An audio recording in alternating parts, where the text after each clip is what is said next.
Good morning friends, welcome to my channel IAS Hindi.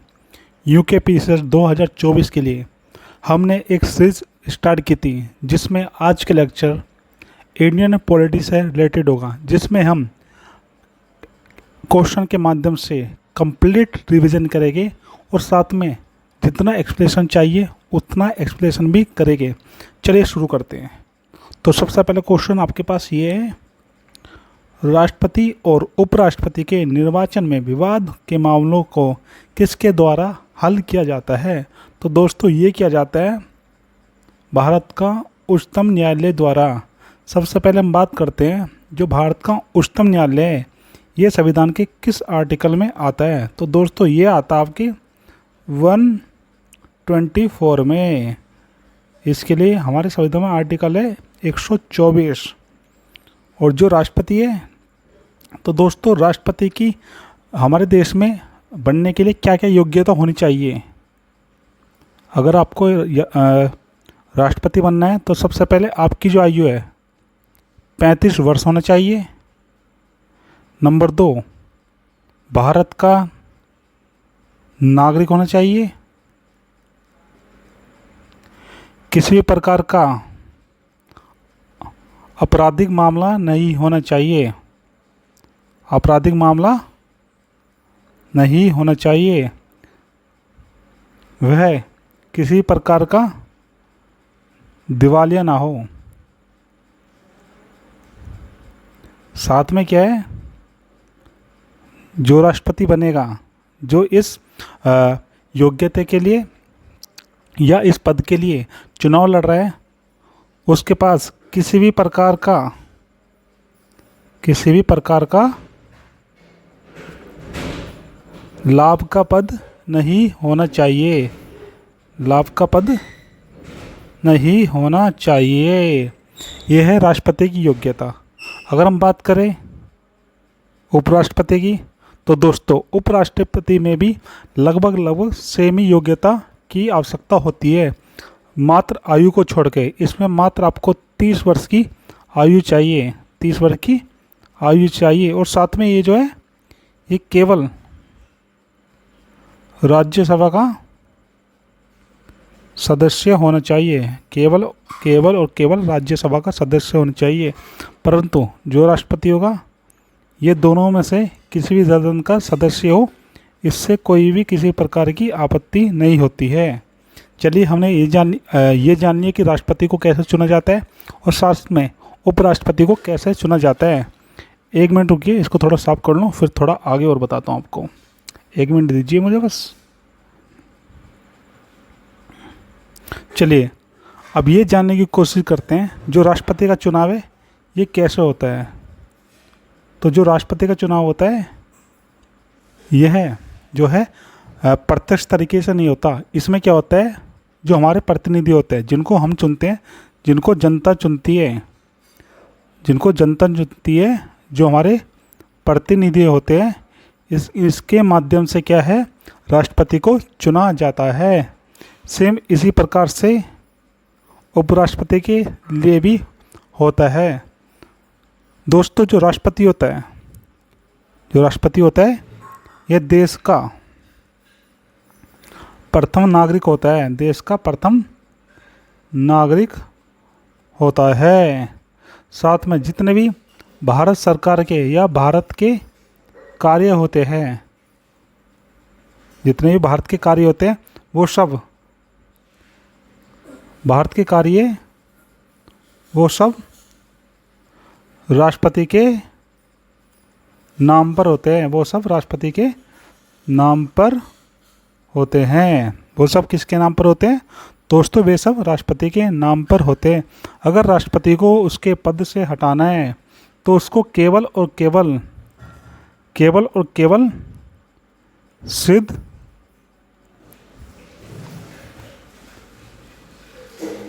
सिद्ध कदाचित के द्वारा ही हटा जा सकता है। और जो हटाया जाएगा आर्टिकल आपके 61 के द्वारा, जिसमें कहा गया है कि राष्ट्रपति के ऊपर क्या है, महाभियोग चलेगा। इसके ऊपर महाभियोग चलेगा। तो दोस्तों इस तरीके से राष्ट्रपति को उसके पद से हटाया जा सकता है। अभी तक भारत में किसी भी राष्ट्रपति के लिए आर्टिकल 61 का प्रयोग नहीं किया गया है। चलिए थोड़ा सा और जानते हैं। जो हमारा राष्ट्रपति होता है ये हमारी सरकार का एक महत्वपूर्ण अंग होता है। और सरकार में किसका? तो दोस्तों ये होता है आपकी कार्यपालिका का। जो हमारी कार्यपालिका होती है इसका महत्वपूर्ण अंग होता है। ये कार्यपालिका का महत्वपूर्ण अंग होता है। कार्यपालिका का महत्वपूर्ण अंग होता है। जब दोस्तों हम अपनी संसद की बात करते हैं, तो ये 3 संस्था से मिलके बनती है, जिसमें आपका सर्वप्रथम होता है राष्ट्रपति, दूसरे नंबर पे होता है आपका राज्यसभा, और तीसरे नंबर पे होता है आपका लोकसभा। यानी हम कह सकते हैं जो हमारी संसद है ये राष्ट्रपति के बिना अधूरी होती है। अब दोस्तों एक चीज़ आपको बताना चाहूँगा, अगर मान लीजिए राष्ट्रपति की मृत्यु हो जाती है तो क्या होता है। अगर राष्ट्रपति की मृत्यु हो जाती है तो जो चुनाव है ये मात्र 6 महीने में कराने होंगे। जो चुनाव है 6 महीने में कराने होंगे, जिसको कराएगा चुनाव आयोग। और चुनाव आयोग का जो आर्टिकल है ये 324 है। 324 से 330 तक हमें क्या है चुनाव आयोग के बारे में देखने को मिलता है। दोस्तों अगर राष्ट्रपति की मृत्यु हो जाती है या पद से हट जाता है तो राष्ट्रपति जो है अपना इस्तीफा है उपराष्ट्रपति को देता है, और उपराष्ट्रपति जो है अपना इस्तीफा राष्ट्रपति को देता है। लेकिन ऐसा मान लीजिए जो राष्ट्रपति है ये पद से हट जाता है और उपराष्ट्रपति जो है वो भी पद पर नहीं है, तो फिर जो हमारा चीफ जस्टिस ऑफ इंडिया होता है, सुप्रीम कोर्ट के जो मुख्य न्यायाधीश होता है, वो इस पद को संभालेगा। तो दोस्तों कौन संभालेगा? चीफ जस्टिस ऑफ इंडिया इसको संभालेगा। दोस्तों यहाँ पे आपको एक चीज़ बताना चाहूँगा, जो उपराष्ट्रपति होता है जब ये राष्ट्रपति के पद को संभालता है तो इसको जो वेतन मिलता है वो राष्ट्रपति के पद वाला ही मिलेगा, ना कि उपराष्ट्रपति का। जो उपराष्ट्रपति होता है ये अपने सदन का सभापति भी होता है। दोस्तों कौन होता है? ये अपने सदन का सभापति भी होता है। चलिए हमने राष्ट्रपति और उपराष्ट्रपति के बारे में अच्छे से जान लिया है। अब थोड़ा सा हम समझना चाहेंगे जो भारत का उच्चतम न्यायालय है। तो दोस्तों भारत का जो न्याय व्यवस्था है, जो भारत की न्याय व्यवस्था है उसके जो टॉप पर है ये आपका सुप्रीम कोर्ट होता है, जिसको कहते हैं उच्चतम न्यायालय। और जो दूसरे नंबर पर होता है तो ये होता है आपका हाई कोर्ट, जिसको उच्च न्यायालय कहते हैं। और सबसे नीचे होता है आपका डिस्ट्रिक्ट कोर्ट, जिसको कहते हैं जिला न्यायालय। तो दोस्तों हमारा जो न्यायिक व्यवस्था है ये कैसी है? दोस्तों ये स्वतंत्र और एकात्मक है। ये स्वतंत्र और एकात्मक है। और दोस्तों हमारी जो न्यायपालिका ये पूर्ण रूप से स्वतंत्र है, इसलिए कहा जाता है कि जो संघीय व्यवस्था होती है वहाँ पर आपको न्यायपालिका स्वतंत्र रूप से देखने को मिलती है। इसीलिए हमारे देश में न्यायपालिका की एक अपनी ही अलग भूमिका है। आपने देखा होगा हमारे देश में हर एक व्यक्ति न्यायपालिका में अत्यधिक विश्वास करता है, क्योंकि उसको पता है जो न्यायपालिका है वो पूर्ण रूप से स्वतंत्र है। अगर हमारी बात कोई नहीं सुनेगा तो न्यायपालिका तो ज़रूर ही सुनेगी। चलिए अब नेक्स्ट क्वेश्चन को देखते हैं। संविधान सभा ने अंतिम रूप से संविधान को कब पारित किया था? तो दोस्तों ये किया था इन्होंने 26 नवंबर 1949 को। दोस्तों इस दिन क्या हुआ था? जितने भी संविधान के महत्वपूर्ण आर्टिकल थे उन सबको लागू कर दिया गया था। जितने भी महत्वपूर्ण आर्टिकल थे उनको लागू कर दिया था। परंतु दोस्तों जवाहरलाल लाहौर अधिवेशन में ये प्रतिज्ञा ली थी कि हम 26 जनवरी को क्या है, अपना तिरंगा फहराएंगे और अपने देश को क्या है, गणतंत्र बनाएंगे। इसी वजह से क्या हुआ, संविधान जो सभा थी, इन्होंने हमारा संविधान जो है, जिसको पूर्ण रूप से यानी जिसको कह सकते हैं, इसके सारे आर्टिकल जो है ये 26 जनवरी को लागू किया। और इसी दिन से ही हमारा देश क्या है, गणतंत्र बना है। जब हमारा संविधान बना तो इसलिए हमारा देश गणतंत्र बना है। और दोस्तों, जहाँ पर गणतंत्र व्यवस्था देखी जाती है, वहाँ का जो राष्ट्र अध्यक्ष होता है, इसका क्या होता है, इसका चुनाव होता है, चाहे वो प्रत्यक्ष हो, चाहे वो डायरेक्ट हो, या फिर वो इनडायरेक्ट हो। तो दोस्तों, इस तरीके से हुआ था। जो हमारी संविधान सभा थी दोस्तों, ये बनी थी हमारी 1946 में बनी थी। और इसके जो स्थायी अध्यक्ष थे दोस्तों, ये थे आपके डॉक्टर राजेंद्र प्रसाद। जो इसके स्थायी अध्यक्ष थे, ये थे डॉक्टर राजेंद्र प्रसाद। ये बने थे 11 दिसंबर 1946 को। 9 दिसंबर 1946 को इसके अध्यक्ष बनाया गया था वी एन राव को बनाया गया था, जो इसके अस्थायी अध्यक्ष थे। तो दोस्तों, जो संविधान सभा थी, इसके अस्थायी अध्यक्ष बने थे वी एन राव, और जो इसके स्थायी अध्यक्ष थे ये बने थे डॉक्टर राजेंद्र प्रसाद। ये जो राजेंद्र प्रसाद थे, ये आगे चलकर भारत के प्रथम राष्ट्रपति बने थे, जो अपने कार्यकाल पर 2 बार लगातार रहे थे, यानी लगभग 10 साल तक अपने पद पर बने रहे थे। जो हमारी संविधान सभा थी, इसके जो अध्यक्ष थे डॉक्टर राजेंद्र प्रसाद। और बाद में क्या हुआ, जो हमारी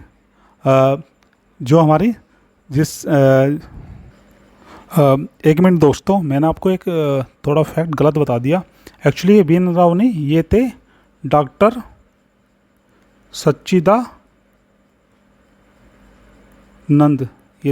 सच्चिदानंद सिन्हा, जो इसके अस्थायी अध्यक्ष थे। जो वी एन राव थे, जो हमारे वी एन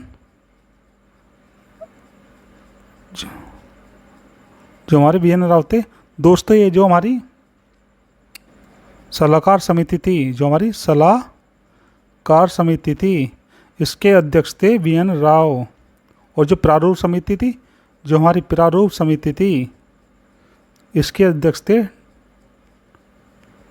डॉक्टर अंबेडकर।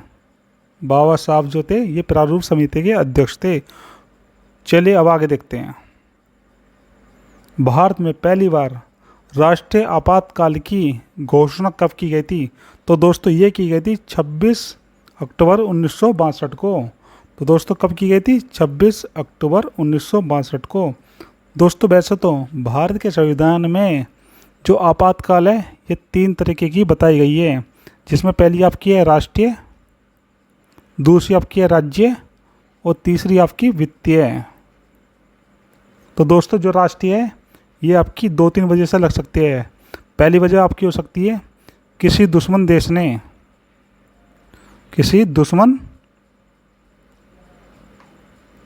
ने युद्ध कर दिया हो,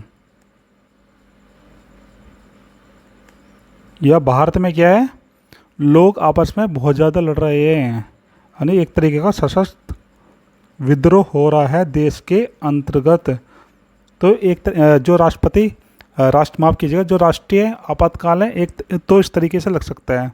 जो आपका दूसरा है, जो राज्य वाला है, तो ये लगता है पहला कि जो राज्य का संवैधानिक तंत्र है,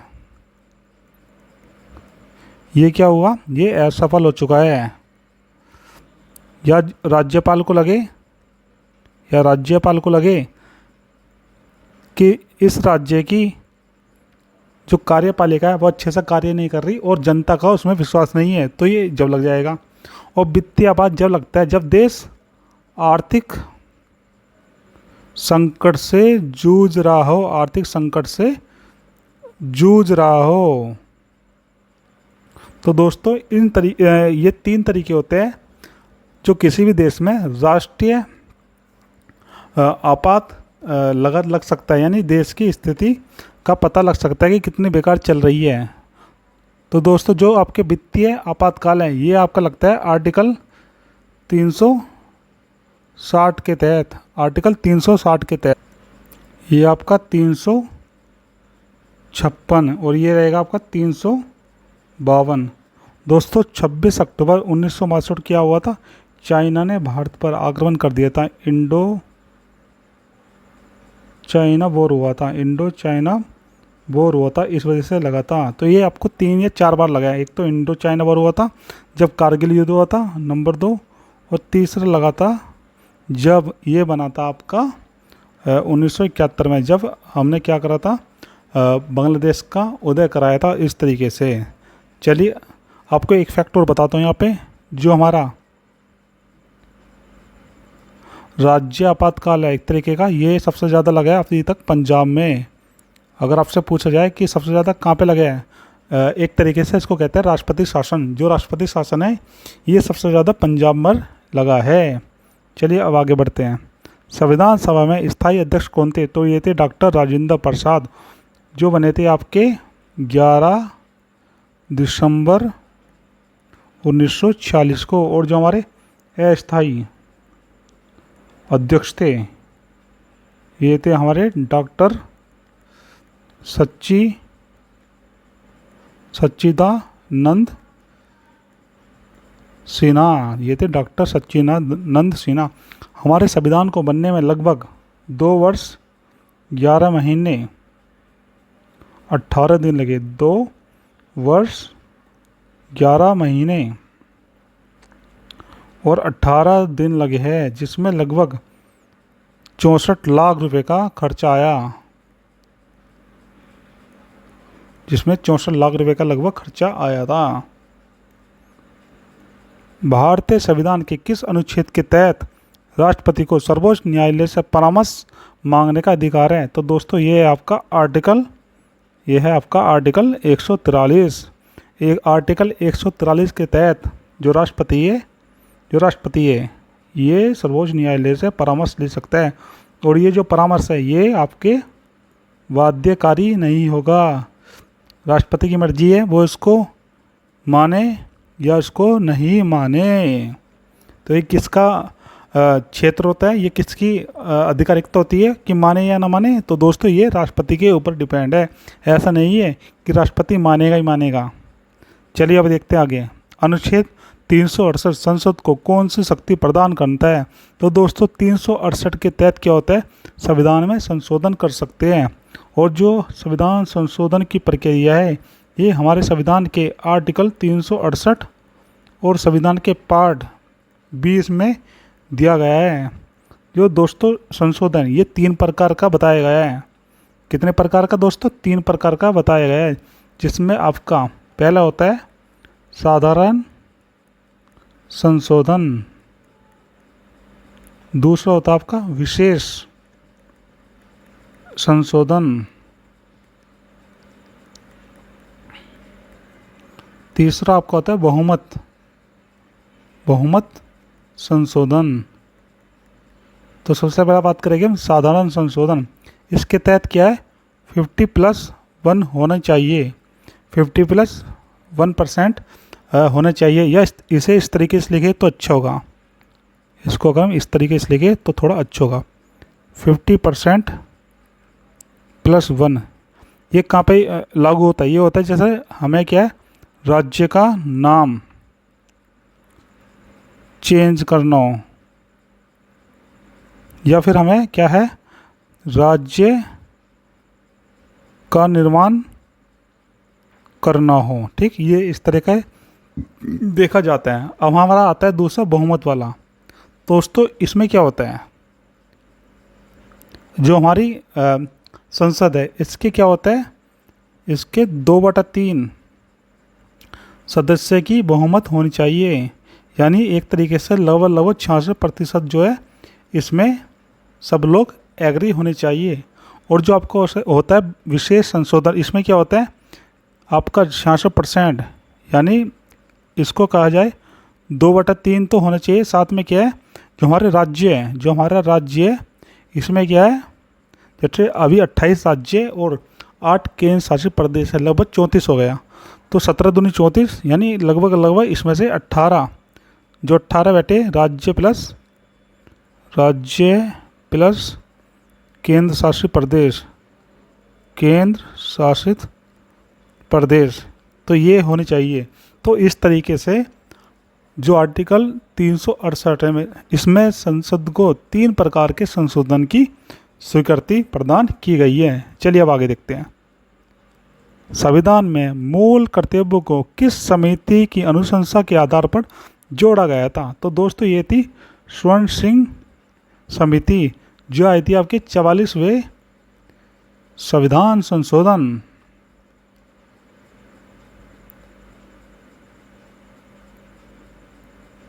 संविधान संशोधन 1978, 44वें संविधान संशोधन 1978 कहता है, जिसमें क्या है स्टार्टिंग में 10 मौलिक कर्तव्य थे और बाद में क्या है एक जोड़ दिया गया जिसमें था शिक्षा का अधिकार, जिसमें था शिक्षा का अधिकार, यानी शिक्षा जो है अनिवार्य होनी चाहिए, अनिवार्य शिक्षा, वो भी किस बच्चों को 8 से 14 वर्ष के बच्चे के लिए अनिवार्य शिक्षा, ये बात की गई थी। और जो हमारा मौलिक कर्तव्य है ये हमारे संविधान के पार्ट 4A में है, 4A में है। और जिसका आर्टिकल है 51 क्लोज 1 या 51 क्लोज A, ये इसका आर्टिकल है। चलिए अब आगे देखते हैं। राष्ट्रपति अपना त्यागपत्र किसको सौंपता है? तो दोस्तों राष्ट्रपति अपना त्यागपत्र उपराष्ट्रपति को सौंपता है, और जो उपराष्ट्रपति है ये अपना त्यागपत्र देता है राष्ट्रपति को।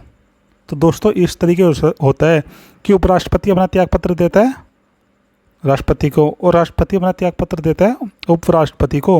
लेकिन मान लीजिए उपराष्ट्रपति ना हो, अगर उपराष्ट्रपति ना हो तो ये देगा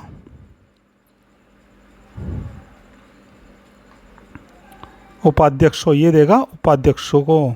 किसको देगा? उपाध्यक्ष को। अगर मान लीजिए राष्ट्रपति नहीं है, अगर राष्ट्रपति नहीं है तो क्या होगा? जो राष्ट्रपति नहीं होगा तो उपराष्ट्रपति राष्ट्रपति के पद पे करेगा। संघ लोक सेवा आयोग के अध्यक्ष एवं सदस्यों की नियुक्ति किसके द्वारा की जाती है? तो दोस्तों ये की जाती है राष्ट्रपति के द्वारा। हमारे संविधान के आर्टिकल 315 में संघ लोक सेवा आयोग के अध्यक्ष एवं सदस्यों की नियुक्ति की बात की गई है, जिसको शॉर्ट में कहते हैं यूपीएससी कहते हैं। दोस्तों यूपीएससी जो है काफ़ी सारे एग्ज़ाम लेती है, लेकिन जो सबसे ज़्यादा फेमस है ये आपकी फेमस है आईएएस, आईएफएस, आईपीएस, आईआरएस आदि एग्ज़ाम के लिए अत्यधिक फेमस है। जो इसके सदस्य होते हैं उसकी आयु होती है मैक्सिमम 65 वर्ष। तो कितनी आयु होती है? मैक्सिमम 65 वर्ष इसके सदस्यों की आयु होती है। तो दोस्तों ये आपको समझ आ गया होगा। चलिए अब आगे देखते हैं। भारत में प्रथम आम चुनाव किस वर्ष हुए थे? तो दोस्तों ये हुए थे 1951-52 में। अगर आपसे पूछा जाए 1951 या 1952, तो दोस्तों कभी भी ऐसा नहीं होगा कि दोनों ऑप्शन आपको दिए हुए। अगर दोनों ऑप्शन दियोगे तो यहाँ पे ऑप्शन ए सही माना जाएगा या ऑप्शन बी, दोनों में से कुछ भी लगा दोगे दोनों ही ठीक माने जाएंगे। तो दोस्तों जब प्रथम आम चुनाव हुए थे तो इसमें जो है इंडियन नेशनल कांग्रेस की तरफ से जो जीते थे, यानी कह सकते हैं जो हमारे प्रथम प्रधानमंत्री बने थे ये थे हमारे जवाहरलाल नेहरू।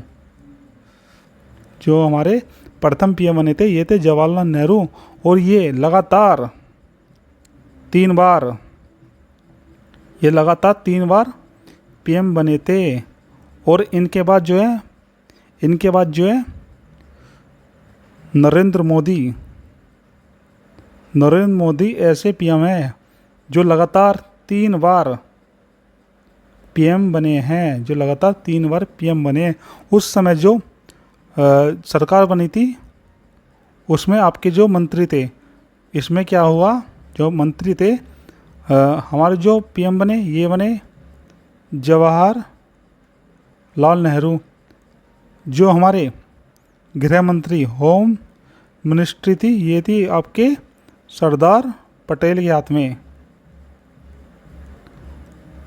और जो आपके शिक्षा यानी जो कानूनी बात थी, जो कानूनी मंत्री बने थे, कानून मंत्री बने थे, ये थे आपके डॉक्टर भीमराव अंबेडकर।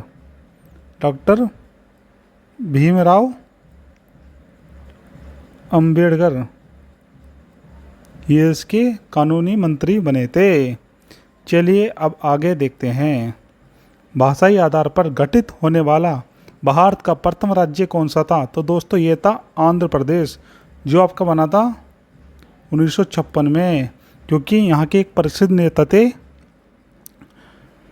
उन्होंने 56 दिन तक भूख हड़ताल करने के बाद ऐसा हुआ था क्योंकि इनकी मृत्यु हो गई थी, जिनका नाम था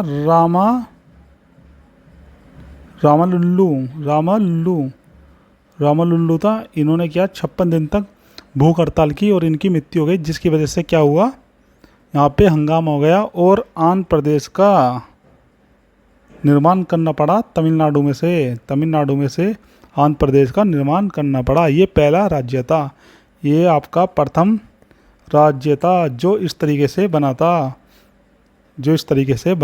चलिए आगे देखते हैं। भारत में राष्ट्रपति किस अनुच्छेद के तहत देश में राष्ट्रीय आपात की घोषणा कर सकता है? तो दोस्तों ये कर सकता है आर्टिकल 352 के तहत राष्ट्रीय आपात की घोषणा कर सकता है। भारतीय संविधान के किस संविधान संशोधन द्वारा प्रस्तावना में समाजवाद, पंथनिरपेक्ष और अखंडता शब्द जोड़े गए? तो दोस्तों ये जोड़े गए थे 42वें संविधान संशोधन के द्वारा, जो हुआ था 1976 में। इसको हम मिनी कॉन्स्टिट्यूशन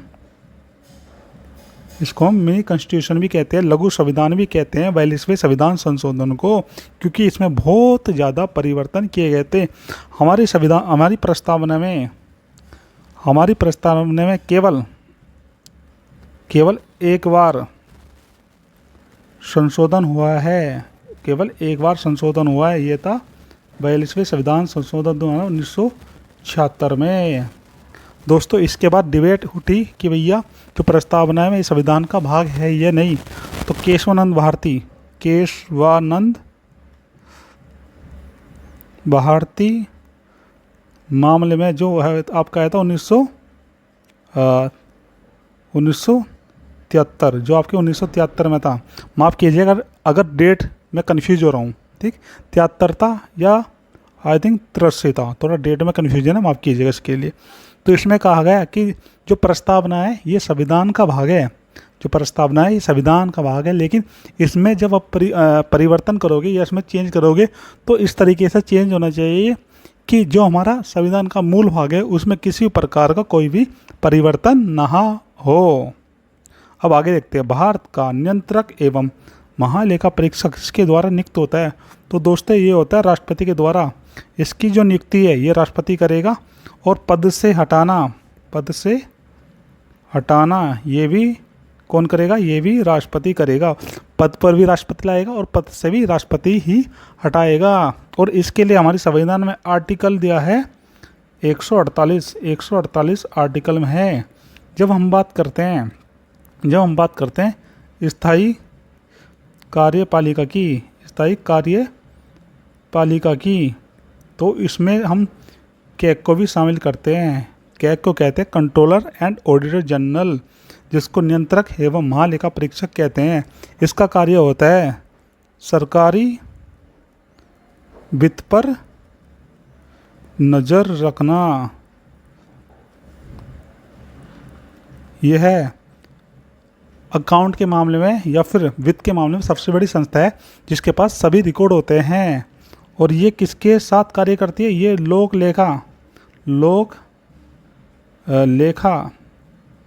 लोक लेखा समिति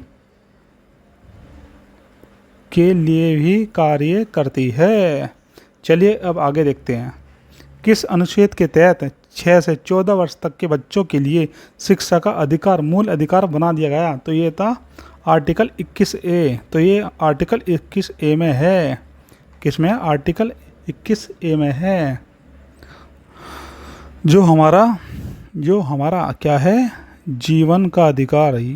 जो हमारा जीवन का अधिकार है, आर्टिकल 21 जो है जीवन के अधिकार के बारे में बात करता है। जब दोस्तों हम मौलिक अधिकार की बात करते हैं तो हमारे मौलिक अधिकार जो है ये आर्टिकल 12 से लेके आर्टिकल 35 तक है, जिसमें आर्टिकल जो आपका 12 है इसमें बताया गया है कि राज्य क्या होता है। और जो आपका आर्टिकल 13 है इसमें बताया गया है कि अगर आप कोई भी ऐसी विधि बनाते हो जिससे संविधान की अवहेलना हो रही है तो उसको क्या है? शून्य कर देंगे, उसको हम ख़त्म कर देंगे। इसमें यह बताया गया है। स्टार्टिंग में हमारे मौलिक अधिकार जो है, जो हमारे फंडामेंटल राइट्स है, ये 7 थे, लेकिन वर्तमान में कितने हैं? वर्तमान में 6 है, क्योंकि जो संपत्ति का अधिकार था जो आर्टिकल 30 में था उसको समाप्त कर अब वैधानिक अधिकार बना दिया गया है 44वें संविधान संशोधन के द्वारा।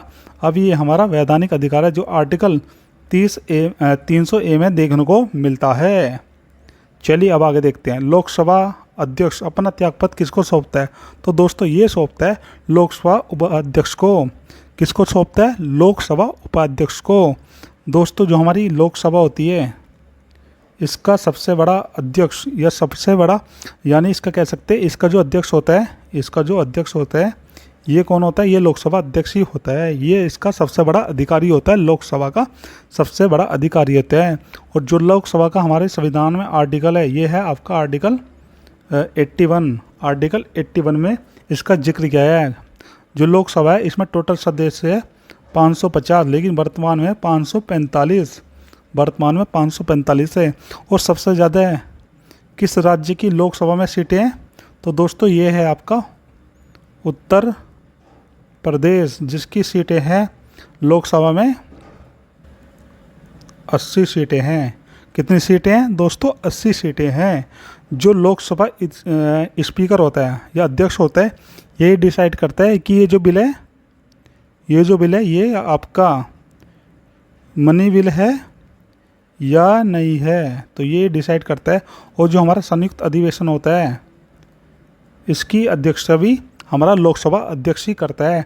और निर्णायक जो मत होता है ये भी लोकसभा स्पीकर ही देता है। चलिए आगे देखते हैं। उच्च न्यायालय के मुख्य न्यायाधीश की नियुक्ति कौन करता है? तो दोस्तों ये करता है राष्ट्रपति। राष्ट्रपति करता है। और ये जो मुख्य न्यायाधीश होता है ये अपनी नियुक्ति भी राष्ट्रपति को ही माफ़ कीजिएगा, जब पद से हटता है इस्तीफा भी राष्ट्रपति को ही सौंपता है। और इसकी जो आयु है ये 65 वर्ष होनी चाहिए। कितनी? 65 वर्ष होनी चाहिए। चलिए अब आगे देखते हैं। संविधान का अनुच्छेद 40 राज्यों को किसका निर्देश देता है? तो दोस्तों ये देता है पंचायती राज के संगठन की बात करता है। जो आर्टिकल 40 है इसमें आपको बताया गया है कि ग्राम स्तर पर पंचायती राज होनी चाहिए। और ये किसकी संकल्पना थी? ये संकल्पना थी आपके महात्मा गांधी की। ये संकल्पना थी। महात्मा गांधी चाहते थे कि हमारे देश में जो है ग्राम पंचायत होनी चाहिए, क्योंकि बाहर जो है ग्राम में बसता है। गांधी जी का ऐसा मानना था। जो आर्टिकल 40 है ये हमारे राज्य के नीति निर्देशक तत्व में आता है। जो आपके आर्टिकल 36 से लेकर आर्टिकल 51 तक है। आर्टिकल 36 आपको बताता है कि राज्य क्या होता है। और हमारे संविधान के पार्ट, जब हम पार्ट बात करेंगे आपके पार्ट 4 की, जब हम पार्ट 4 की बात करेंगे तो इसमें हमें राज्य के नीति निर्देशक तत्व देखने को मिलते हैं। दोस्तों जो राज्य के नीति निर्देशक तत्व है ये एक तरीके के बताया गया है कि राज्य को क्या कार्य करना है। जनता के लिए क्या कार्य करना है। यह एक तरीके से राज्य का उत्तरदायित्व है। राज्य से मतलब है सरकार का उत्तरदायित्व है। किसी विधेयक को धन विधेयक होने का अंतिम निर्णय किसका होता है? तो दोस्तों ये होता है लोकसभा अध्यक्ष का। और जो हमारे संविधान में धन विधेयक का आर्टिकल है, ये है आर्टिकल 110।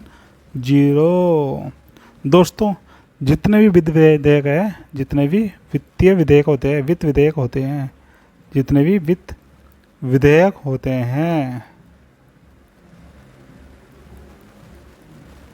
वो सब धन विधेयक होते हैं, धन विधेयक होते हैं। परंतु जो धन विधेयक होता है वो वित्त विधेयक हो, ये जरूरी नहीं है। चलिए अब आगे देखते हैं। उपराष्ट्रपति के निर्वाचन मंडल में कौन कौन शामिल होता है? तो दोस्तों जो उपराष्ट्रपति का निर्वाचन मंडल होता है उसमें राज्यसभा और लोकसभा के सदस्य ही शामिल होते हैं। केवल और केवल लोकसभा और राज्यसभा के सदस्य ही। परंतु जब राष्ट्रपति का चुनाव होता है तो इसमें क्या कौन कौन शामिल होता है ये भी जानना जरूरी है। राज्यसभा, परंतु मनोनीत जो राज्यसभा में होते हैं वो इसमें शामिल नहीं होते। लोकसभा और साथ में क्या है, राज्य की विधान सभा और जो हमारे यूटी है, जिसमें हमारे 2 यूटी आते हैं, उनकी भी, जहाँ पे विधानसभा है, ये सब इसमें शामिल होते हैं। चलिए अब आगे देखते हैं। संविधान सभा के अस्थायी अध्यक्ष कौन थे? तो जैसा कि आपको हमने बता रखा है, सच्चिदानंद सिन्हा थे। लोकसभा अध्यक्ष का चुनाव किसके द्वारा किया जाता है? तो दोस्तों ये किया जाता है लोकसभा के सदस्यों द्वारा। जो लोकसभा के सदस्य होते हैं उनके द्वारा ही लोकसभा का जो अध्यक्ष होता है उसको चुना जाता है। लोक कल्याणकारी राज्य की अवधारणा किस में निहित है? तो दोस्तों ये निहित है आपके राज्य के नीति निर्देशक तत्व में निहित है। जो राज्य के नीति निर्देशक तत्व है, इनका उद्देश्य होता है लोक कल्याणकारी राज्य की अवधारणा स्थापित करना। क्योंकि जितनी भी अच्छी चीज़ें हैं वो सभी आपको राज्य के नीति निर्देशक तत्व में मिल जाएगी। जैसे आपको शराबबंदी करनी है, महिलाओं को समान वेतन देना है, राज्य में पंचायती राज की व्यवस्था करना है, अगर आपके पास पैसा नहीं है तो आपके लिए वकील उपलब्ध कराना है, साथ में क्या पर्यावरण को सुरक्षित रखना है, जितने भी हमारे पशुधन है उन सबको बचाना है। तो ये सब बातें हमें लोक कल्याणकारी राज्य के लिए अति आवश्यक होती है और ये सब हमें राज्य के नीति निर्देशक तत्व में देखने को मिलता है, जो हमारे संविधान के आर्टिकल 36 लेके आर्टिकल 51 तक देखने को मिलता है। संविधान के किस अनुच्छेद के आधार पर राज्य में संवैधानिक तंत्र की विफलता पर राष्ट्रपति शासन लगाया जाता है? तो दोस्तों ये है हमारे संविधान का आर्टिकल 356। इसके तहत जब किसी राज्य में संवैधानिक तंत्र जो है फेल हो जाता है तो क्या करते हैं, राष्ट्रपति शासन लगा देते हैं। और ये बातें कौन बताता है? ये बातें बताता है राज्यपाल। क्योंकि राज्यपाल जो है राज्य में क्या है, केंद्र का एजेंट होता है, केंद्र का एजेंट होता है। चलिए अब आगे देखते हैं। यहाँ पे एक पॉइंट आपको और बता दूं, जो हमारा राष्ट्रपति शासन है, जो हमारा राष्ट्रपति शासन है, ये सबसे ज़्यादा लगा है अभी तक उड़ते पंजाब में।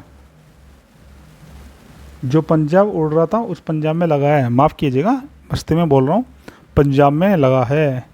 चलिए अब आगे देखते हैं। भारतीय संविधान में अस्पष्टता उल्लंघन से संबंधित अनुच्छेद कौन सा है? तो दोस्तों ये हमारा आर्टिकल 17, जो हमारे मौलिक अधिकार में आता है, जो हमारे मौलिक अधिकार में आता है। जो हमारे मौलिक अधिकार में आता है, और मौलिक अधिकार का एक पार्ट है, जैसा कि हम बताते हैं मौलिक अधिकार 6 है, तो उन 6 में से एक पार्ट है जिसका नाम है समानता का अधिकार। समानता का अधिकार इसके अंतर्गत है, जिसमें हमारे आर्टिकल 14, 15, 16, 17 और 18 आते हैं। जिसमें आर्टिकल 14 आपको बताता है कि विधि के समक्ष समता व समानता की बात करता है। आर्टिकल आपको जो 15 है ये आपको बताता है कि आप किसी भी स्थान पर जा सकते हैं, आपको किसी प्रकार का भेदभाव नहीं किया जाएगा। आर्टिकल 16 आपको बताता है कि आपको सरकारी नौकरियों में जॉब करने का समान अवसर प्राप्त होगा, अगर ज़रूरत होगी तो आपको कुछ एक्स्ट्रा सुविधा भी प्राप्त की जाएगी। आर्टिकल 17 आपको बताता है कि आप के साथ कोई भी छुआछूत जैसी व्यवस्था नहीं लागू कर सकता, आपके साथ कोई भी ऐसी हेय दृष्टि से कार्य नहीं कर सकता। और आर्टिकल आपको बताता है कि आपको किसी भी प्रकार की कोई भी उपाधि धारण करने का अधिकार नहीं है। केवल और केवल जो सेना के अधिकारी होते हैं, या फिर आपने पढ़ाई करी है तो आप नाम के आगे डॉक्टर लगा सकते हो। इस तरीके से आपको सुविधाएं प्राप्त होती है। ये सब आर्टिकल 14, 15, 16, 17 और 18 में बताया गया है। चलिए अब बात करते हैं हम अगले क्वेश्चन की। स्वतंत्र भारत में प्रथम निर्वाचन आयुक्त कौन थे? तो दोस्तों ये थे सुकुमार सेन। तो ये थे सुकुमार सेन थे जो भारत में प्रथम निर्वाचन आयुक्त थे। दोस्तों अभी वर्तमान है जो हमारा निर्वाचन आयोग है, इसके लिए जो आर्टिकल है ये है आपका आर्टिकल 324। आर्टिकल 324 है। वर्तमान में जो हमारा निर्वाचन आयोग है ये 3 सदस्य है। इसमें क्या है, एक आपका अध्यक्ष और 2 अन्य हैं, और तीनों जो सदस्य हैं इनकी जो पावर है ये बराबर ही होती है। इनका कार्य होता है भारत में चुनाव कराना। कौन कौन से चुनाव कराते हैं देखते हैं। ये कराते हैं राष्ट्रपति का चुनाव, ये कराते हैं राष्ट्रपति का चुनाव, साथ में उपराष्ट्रपति का चुनाव, आम चुनाव,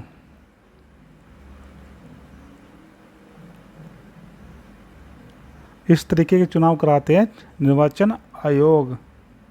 जो हमारे संविधान के आर्टिकल 324 से लेकर 300 आपको 29 तक या 30 तक देखने को मिलता है, लगभग आर्टिकल 29-30 तक देखने को मिलता है।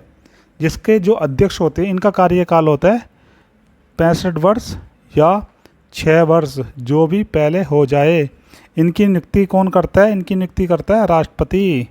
इनकी नियुक्ति राष्ट्रपति करता है। इनको पद से हटाया जा सकता है जिस प्रकार से उच्चतम न्यायालय के मुख्य न्यायाधीश को हटाते हैं, उस तरीके से ही इसके जो मुख्य आयुक्त हैं, जो चीफ इलेक्शन कमिश्नर है, उसको भी इसी तरीके से हटा सकते हैं।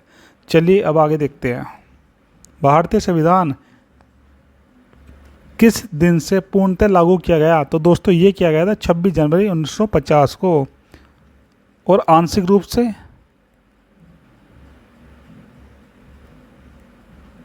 जो आंशिक रूप से लागू हुआ था ये हुआ था आपका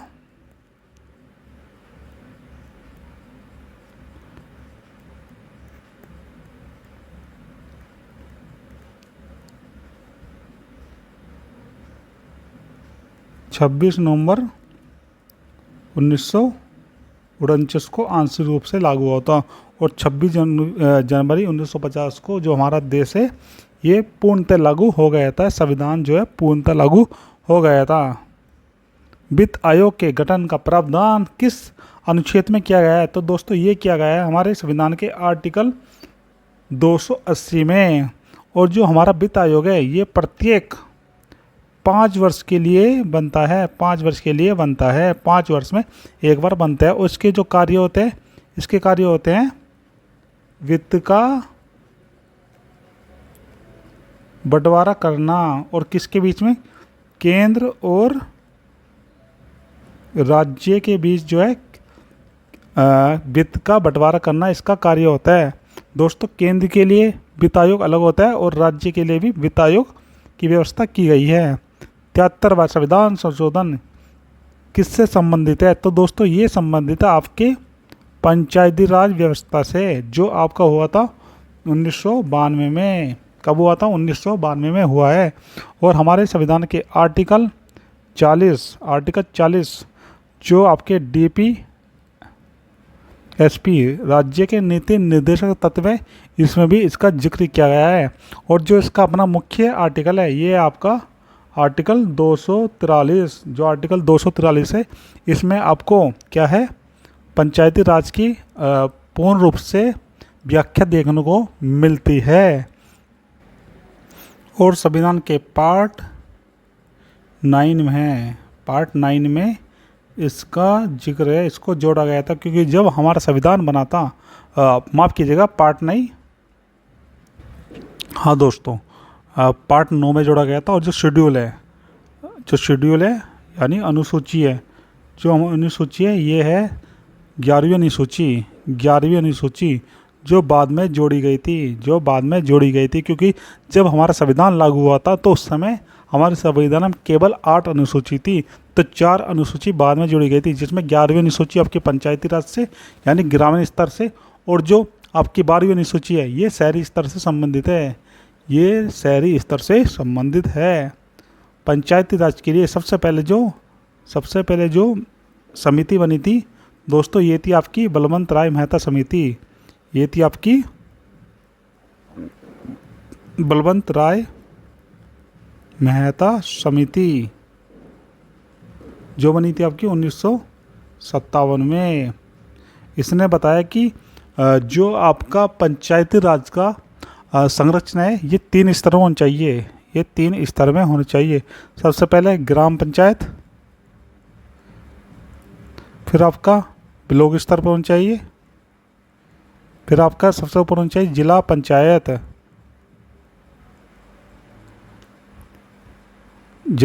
ग्राम पंचायत, और यहाँ पे ब्लॉक पंचायत, या आप कह सकते हो इसको पंचायत समिति कह सकते हो। तो इस तरीके से बताया था। बाद में क्या है, आपकी अशोक मेहता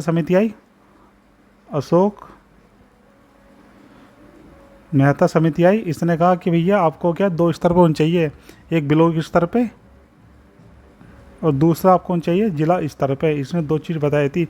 तो ये 2 समिति बहुत ज़्यादा प्रसिद्ध है दोस्तों। ये जो आपकी बलवंत राय मेहता समिति, ये आई थी आपकी जवाहरलाल नेहरू के समय में, और ये जो अशोक मेहता समिति है, ये आपकी आई थी जब बीजेपी की सरकार थी, ये जब आई थी। चलिए अब आगे देखते हैं। भारतीय संविधान में मौलिक अधिकारों की व्यवस्था किस देश के संविधान से की गई? तो दोस्तों ये की गई थी हमारे यूएसए के संविधान से की गई थी मौलिक अधिकार की संकल्पना। और हमारे संविधान के जो आर्टिकल 12 से लेकर 35 तक देखने को मिलता है, और जो संविधान के पार्ट 3 में भी है। लोकसभा का चुनाव लड़ने के लिए इच्छुक व्यक्ति की न्यूनतम आयु कितनी होनी चाहिए? तो दोस्तों इसकी आयु 25 वर्ष होनी चाहिए। और अगर आपको राज्यसभा का चुनाव लड़ना है, तो आपकी आयु 30 वर्ष होनी चाहिए। और दोस्तों जब हम राज्य की बात करते हैं, तो राज्य में होती है 2 संस्थाएं। एक होती है आपकी राज्य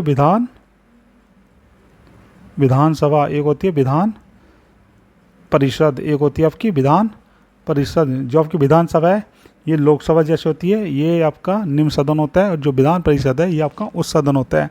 तो जो विधानसभा है इसके लिए भी आपकी न्यूनतम आयु 25 वर्ष, और जो आपका विधान परिषद है इसकी आयु भी 30 वर्ष होनी चाहिए। इसके लिए भी 30 वर्ष अति आवश्यक है। भारत के संविधान में प्रथम संशोधन कब हुआ था? तो दोस्तों ये हुआ था 1950 में।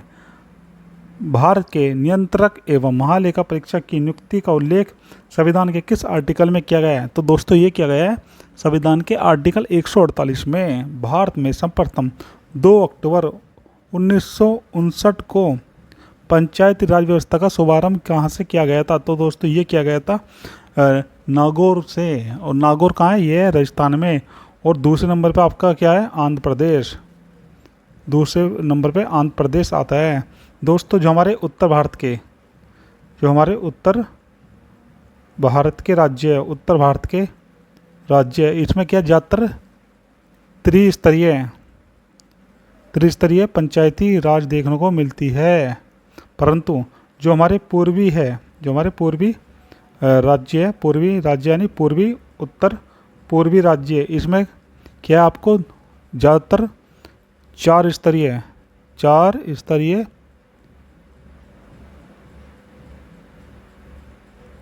देखने को मिलती है या 2 स्तरीय देखने को मिलती है। चलिए आगे बढ़ते हैं। भारतीय संविधान के किस अनुच्छेद में भारतीय नागरिकों के मूल कर्तव्य शामिल हैं? तो दोस्तों जैसा कि मैंने आपको ऊपर बताया था, आर्टिकल 51A में भारतीय संविधान को कुल कितने भागों में बांटा गया है? वैसे तो 25 भागों में माफ़ कीजिएगा, वैसे तो 22 भागों में, लेकिन अगर आप देखोगे तो ये आपके 27 भाग लगभग बन जाएंगे। नीति आयोग का पदेन अध्यक्ष कौन होता है? तो दोस्तों नीति आयोग का पदेन अध्यक्ष होता है भारत का प्रधानमंत्री होता है। और नीति आयोग की जो स्थापना है ये 1 जनवरी 2015 को की गई थी। और ये किसकी जगह की गई थी? तो दोस्तों इसकी स्थापना की गई थी योजना आयोग के स्थान पर। किसके स्थान पर? योजना आयोग के स्थान पर की गई थी। जो योजना आयोग है ये आपको 1951 में देखने को मिलती है, जिसका कार्यता पंचवर्षीय योजना लागू करना, पंचवर्षीय योजना चलाना, ये इसका कार्य होता था। पंचवर्षीय योजना आयोग का ये कार्य होता था, पंचवर्षीय योजना चला रहा। और उस समय जो है जब पंचवर्षीय योजना प्रारंभ हुई थी, उस समय भारत का पीएम कौन था? प्राइम मिनिस्टर कौन था? तो दोस्तों उस समय जो था भारत का पीएम था जवाहरलाल नेहरू। भारतीय संविधान सभा की प्रारूप समिति के अध्यक्ष कौन थे? तो ये थे डॉक्टर भीमराव अंबेडकर। भारतीय संसद का उच्च सदन क्या है? तो दोस्तों ये होता है आपका राज्यसभा, जिसकी सीटें है 250। और सबसे ज़्यादा किस राज्य के पास सीटें? तो ये है आपका उत्तर प्रदेश, जिसके पास सीटें इसकी 31। कितनी सीटें? 31 सीटें। संपत्ति के अधिकार को किस संविधान संशोधन के द्वारा हटाया गया था? तो दोस्तों ये था 44वां संविधान संशोधन अधिनियम 1978, जो पहले आर्टिकल 30 में था और इसको हटा के वह आर्टिकल 300A में कर दिया है और इसको बना दिया वैधानिक अधिकार। इसको आप बना दिया वैधानिक अधिकार। भारतीय संविधान के अनुसार संघ की कार्यपालिका शक्ति किसमें निहित होती है? तो दोस्तों ये निहित होती है राष्ट्रपति में, क्योंकि देश का जितना भी कार्य होता है, देश का सभी कार्य राष्ट्रपति के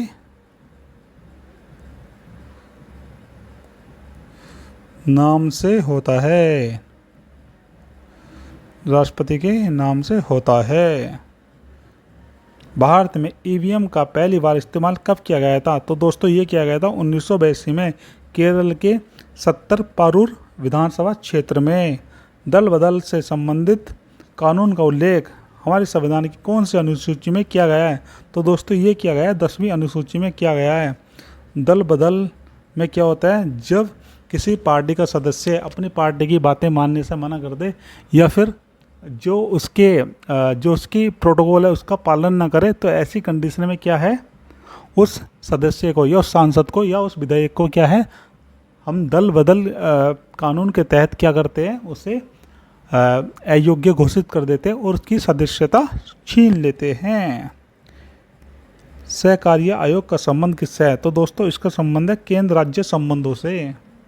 तो दोस्तों किससे संबंध है? केंद्र राज्य संबंधों से संबंध है सहकार्य आयोग का संबंध। जो सहकार्य आयोग है इसके जो अध्यक्ष थे ये सुप्रीम कोर्ट के चीफ जस्टिस भी रह चुके हैं। राज्यसभा कब भंग की जा सकती है? राज्यसभा कभी भंग नहीं की जा सकती और ना ही कभी डिसॉल्व की जा सकती, इसलिए इसको स्थायी सदन कहा जाता है। लोकसभा को कौन भंग कर सकता है? तो दोस्तों लोकसभा को राष्ट्रपति भंग कर सकता है। और जो आपकी जो आपकी विधान सभा होती है इसको कर सकता है राज्यपाल, इसको राज्यपाल भंग कर सकता है।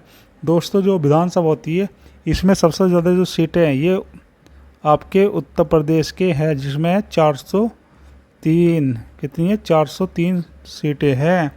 और जो विधान परिषद है, जो विधान परिषद है इसमें जो सबसे ज़्यादा सीटें है ये भी उत्तर प्रदेश की है, जिसमें आपकी सीटें 101, जिसमें 101 सीटें हैं। चलिए आगे बढ़ते हैं। भारत की संविधान सभा किसके अनुसार गठित की गई थी? तो दोस्तों ये की गई थी कैबिनेट मिशन योजना के तहत, जो आया था आपको 1946 में, इसके तहत की गई थी। भारत में प्रथम आम चुनाव किस वर्ष हुए थे? तो दोस्तों ये हुए थे 1951 से 1952 में। भाषाई आधार पर गठित होने वाला भारत का पहला राज्य कौन सा था? ये था आंध्र प्रदेश। दोस्तों ये क्वेश्चन रिपीट हो चुका है। भारत में राष्ट्रपति शासन किस अनुच्छेद के तहत देश में राष्ट्रीय आपात की घोषणा कर सकता है? तो दोस्तों ये है आर्टिकल 352। ये क्वेश्चन भी रिपीट है। चलिए आगे देखते हैं। ये क्वेश्चन भी रिपीट है दोस्तों। चलिए आगे देखते हैं। हाँ ये क्वेश्चन है, भारत में लोकसभा किसके द्वारा भंग की जा सकती है? तो दोस्तों ये की जाती है राष्ट्रपति के द्वारा, लेकिन किसके परामर्श पर? तो प्रधानमंत्री परामर्श देता है और इसके थ्रू क्या है, लोकसभा को हम भंग कर देते हैं। ऐसी राज्य में होता है जो मुख्यमंत्री है ये उपराज्यपाल से कहता है और उपराज्यपाल क्या है, उसको भंग कर देता है। भारतीय संविधान में संघ की कार्यपालिका शक्ति किसमें निहित होती है? तो दोस्तों ये निहित होती है राष्ट्रपति में निहित होती है। राज्यसभा का सर्वप्रथम गठन कब हुआ था? तो दोस्तों ये होता 3 अप्रैल 1952 को। कब हुआ था दोस्तों? 3 अप्रैल 1952 को।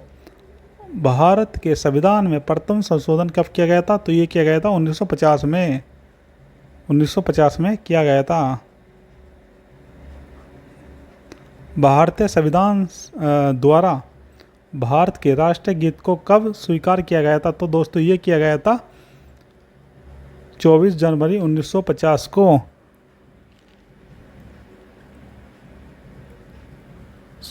संविधान सभा की प्रथम बैठक कब हुई थी? तो दोस्तों ये हुई थी 9 दिसंबर 1946 को। इसीलिए हमने क्या करता, सच्चिदानंद सिन्हा को अस्थायी अध्यक्ष बना लिया था, क्योंकि अध्यक्ष के बिना जो है बैठक नहीं हो पाती।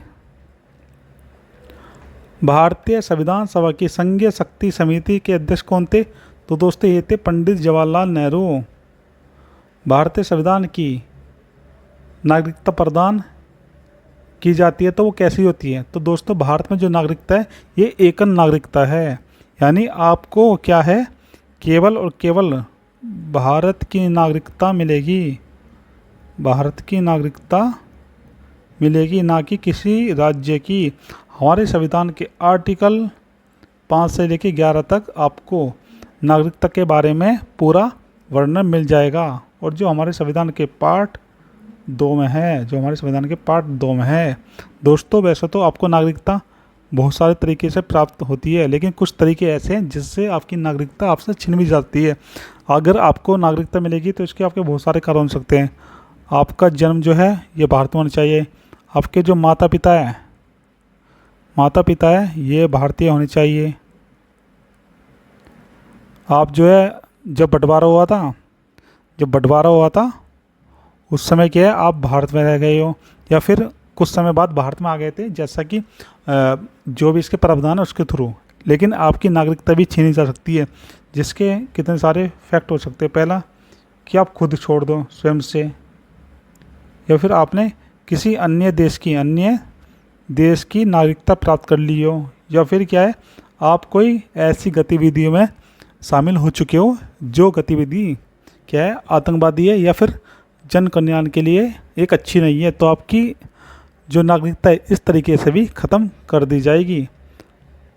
प्रथम पंचायती राज व्यवस्था का उद्घाटन पंडित जवाहरलाल नेहरू ने 2 अक्टूबर 1959 को किस स्थान पे किया था? तो दोस्तों ये किया था राजस्थान के नागौर में। और 2 अक्टूबर को ही इसलिए किया क्योंकि गांधी जी जो है हमारे, इनका जन्म 2 अक्टूबर को हुआ था। और गांधी जी का प्रबल दृष्टिकोण था कि भारत में पंचायती राज फले फूले। अब आगे देखते हैं, चलिए।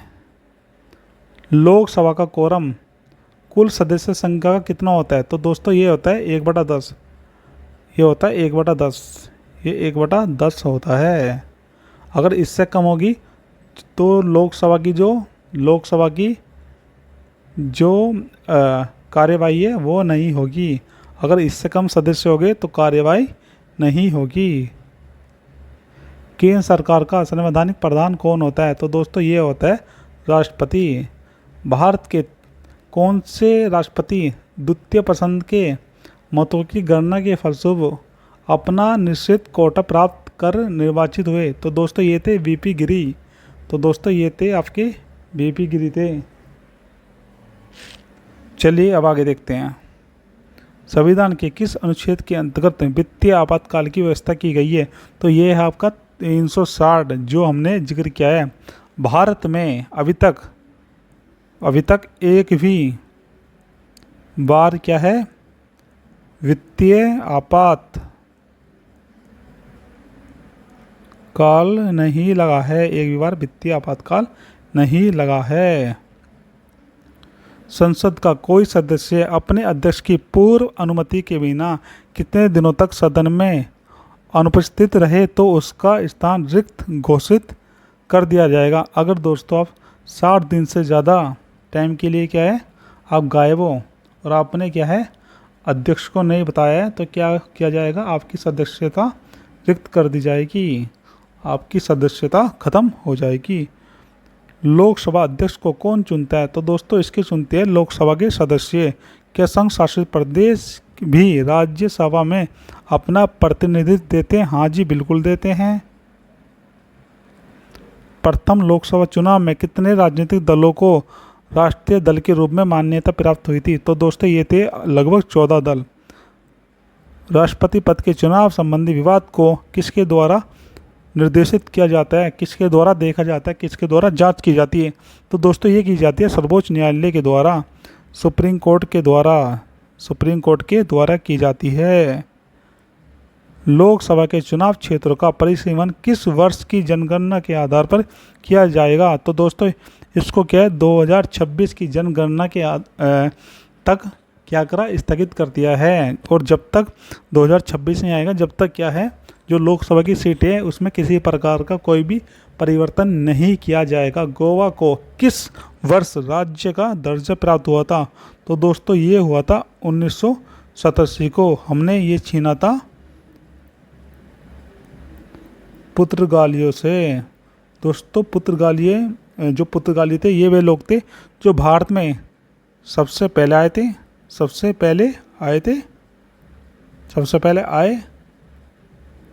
और सबसे बाद में गए।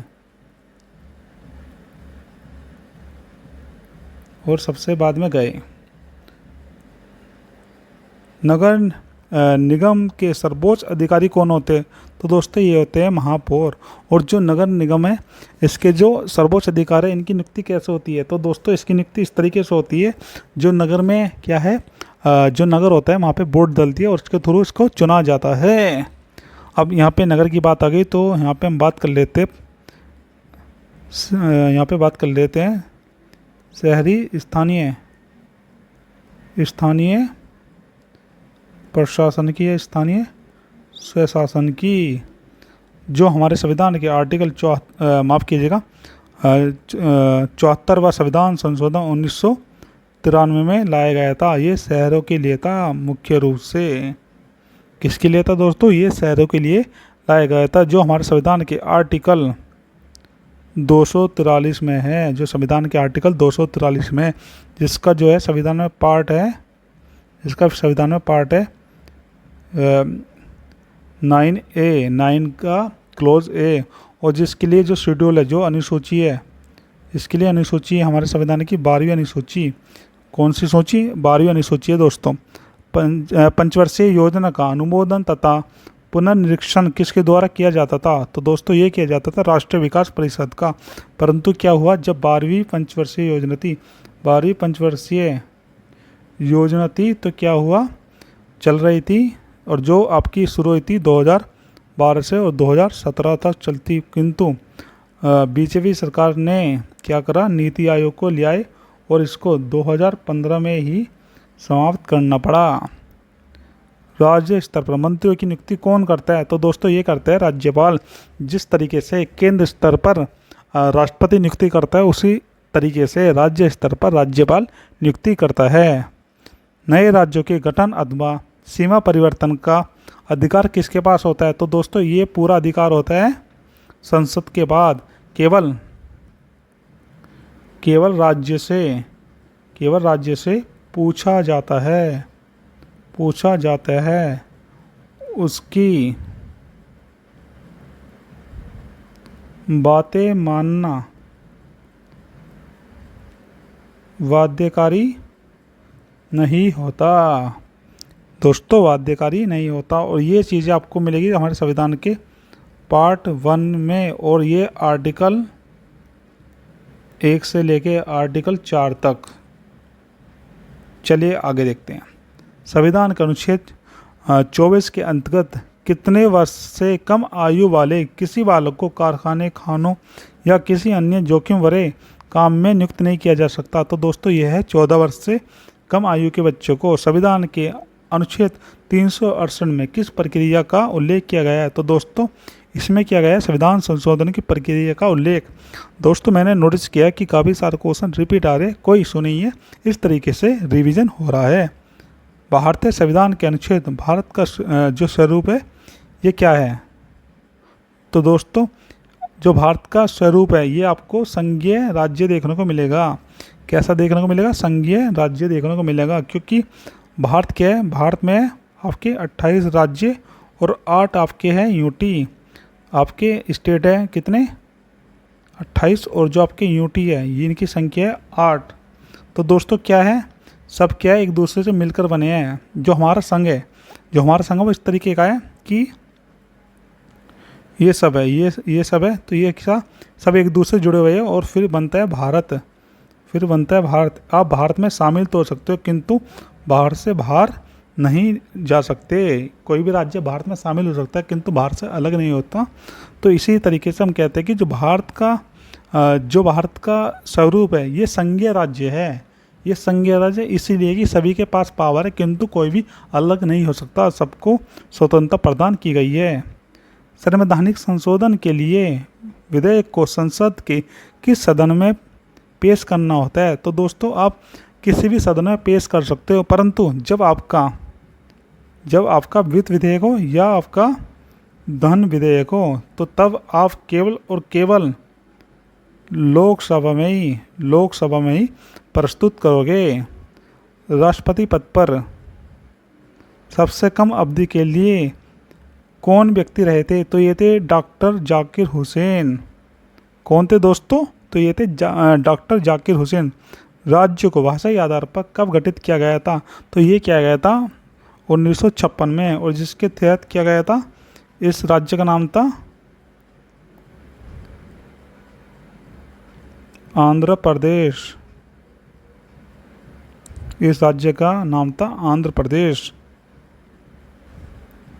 देशी नरोसों के परिवर्षों और विशेषाधिकार को किस संविधान संशोधन के द्वारा समाप्त किया गया था, तो दोस्तों ये था आपका 26वां संविधान संशोधन अधिनियम। दोस्तों जो हमारे नरेश थे, जो भी रियासत के मालिक होते थे, उनको कुछ सुविधा प्राप्ति जो और लोगों को प्राप्त नहीं थी, इनको एक विशेष सुविधा दी गई थी जिसको प्रिवी पर्स कहा जाता था। इसको हमने 26वें संविधान संशोधन द्वारा समाप्त कर दिया था।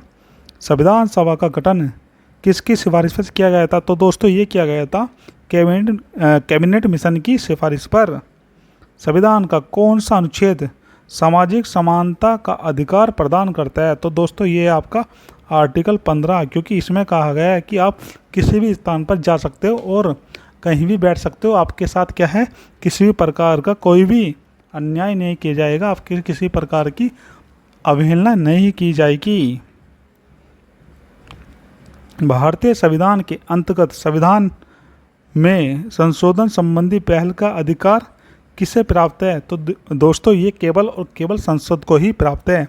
कौन सा अधिकार अब आपातकाल में भी समाप्त या सीमित नहीं किया जा सकता? तो दोस्तों ये है व्यक्तिगत स्वतंत्रता तथा जीवन की सुरक्षा का अधिकार। हम कह सकते हैं कि आपका आर्टिकल 21 जो है और साथ में आर्टिकल 22, इनको आप किसी भी कंडीशन में समाप्त नहीं कर सकते हो।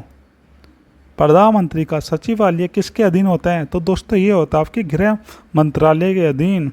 संविधान सभा द्वारा पारित संविधान में कुल कितने अनुच्छेद और अनुसूचियाँ थी? तो दोस्तों उस समय जो संविधान बना था तो इसमें आपकी 395 अनुच्छेद थे और जो अनुसूची थी ये 8 थी। वर्तमान में जो आपकी 12 अनुसूची है, 12 अनुसूची है। और जो आर्टिकल है, आर्टिकल तो आपके 395 है, लेकिन इसमें सब क्लोज जोड़ के देखा हटाया जाए तो ये आपके लगभग 465 आर्टिकल बैठ जाएंगे। भारतीय संविधान कितने भागों में विभाजित हैं? तो दोस्तों ये विभाजित है आपके 22 भागों में, लेकिन इसमें क्या है जैसे 21 कहा गया तो उसका क्लोज ए कर दिया, इस तरीके से भी है। अगर इनको तोड़ कर देखा जाए तो आपके 27 भाग हो जाएंगे। चलिए अब आगे देखते हैं। स्वतंत्र भारत में प्रथम भारतीय गवर्नर जनरल कौन थे? तो ये थे आपके चक्रवर्ती राजगोपालाचारी। भारतीय संविधान में किस अनुच्छेद को संविधान की आत्मा कहा गया है? तो दोस्तों ये कहा गया आर्टिकल 32 को। इसमें क्या है? संवैधानिक उपचारों का अधिकार है। और इसको क्या है? संविधान की आत्मा कहा है डॉक्टर भीमराव अंबेडकर द्वारा। इसको क्या कहा गया है? संविधान की आत्मा कहा गया है। वैसे तो लोग संविधान की आत्मा कहते हैं संविधान की प्रस्तावना को, लेकिन डॉक्टर भीमराव अंबेडकर ने आर्टिकल 32 को, जिनमें संवैधानिक उपचारों का अधिकार है, इसको क्या कहा है? संविधान की आत्मा कहा है। चलिए अब देखते हैं बिहार विधानसभा में सदस्यों की संख्या कितनी है? तो दोस्तों ये है आपकी 243 और सबसे ज़्यादा किसके पास है? उत्तर प्रदेश के पास। इसके पास है 403। कितनी है दोस्तों? 403 है। भारत का राष्ट्रपति किसी ऐसे प्रश्न पर जिसमें विधि और तथ्य के प्रश्न अंतर्ग्रस्त हो तो किससे परामर्श ले सकता है? तो दोस्तों ये ले सकता है सर्वोच्च न्यायालय से। किंतु ये जरूरी नहीं है कि जो परामर्श लिया उसको माने। ये राष्ट्रपति के विवेक पर निर्भर होता है कि वो इसको मानना चाहे या नहीं। सर्वप्रथम किस अधिनियम के द्वारा भारत में उत्तरदायी शासन की स्थापना की गई थी? तो दोस्तों ये की गई थी 1919 के भारत शासन अधिनियम द्वारा। संविधान सभा के अस्थायी अध्यक्ष थे? तो दोस्तों ये क्वेश्चन फिर रिपीट हो गया। ये थे डॉक्टर सच्चिदानंद सिन्हा। यदि कोई सरकार निर्देशक तत्वों की उपेक्षा करती है तो उसे निश्चित ही इसके लिए मतदाताओं के समक्ष उत्तरदायी होना पड़ेगा। यह कथन था हमारे डॉक्टर भीमराव अंबेडकर जी का। मताधिकार के लिए न्यूनतम आवश्यक आयु जो है 21 वर्ष से 18 वर्ष घटाकर किस संविधान संशोधन में कर दी गई थी? तो दोस्तों ये कर दी गई थी 61वें संविधान संशोधन अधिनियम द्वारा, जो आपके 1989 में हुआ था। और इस समय जो भारत के प्रधानमंत्री थे ये थे आपके राजीव गांधी। ये थे आपके राजीव गांधी थे। इस समय जो है प्रधानमंत्री थे राजीव गांधी।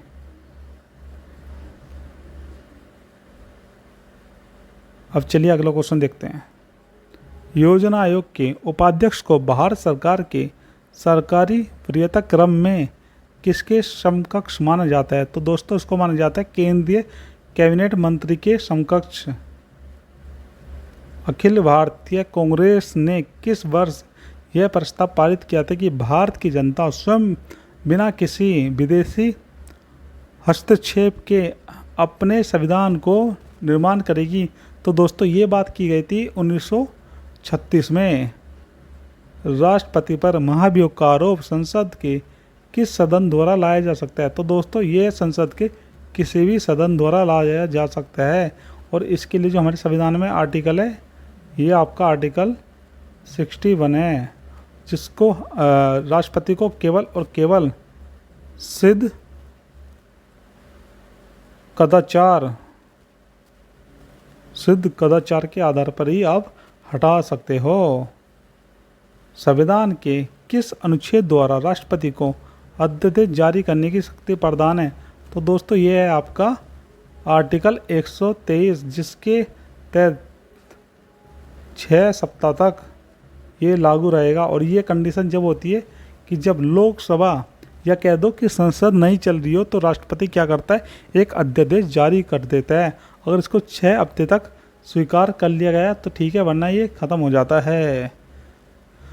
तो दोस्तों इसी के साथ आज का लेक्चर यहीं समाप्त होता है। अगर आपको वीडियो अच्छी लगी तो प्लीज़ लाइक कीजिए, चैनल को सब्सक्राइब कीजिए, कोई कमेंट कीजिए और वीडियो को शेयर कीजिए। और वीडियो देखने के लिए थैंक यू सो मच। मिलते हैं किसी नेक्स्ट वीडियो में।